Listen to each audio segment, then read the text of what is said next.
सोमनाथाय नमः।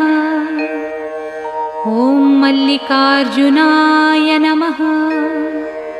ॐ महाकालेश्वराय नमः। ॐ ओंकारेश्वराय नमः।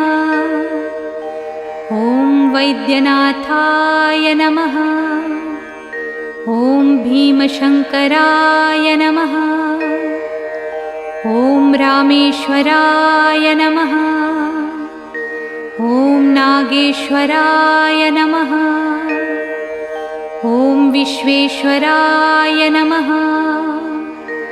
ॐ त्र्यंबकेश्वराय नमः।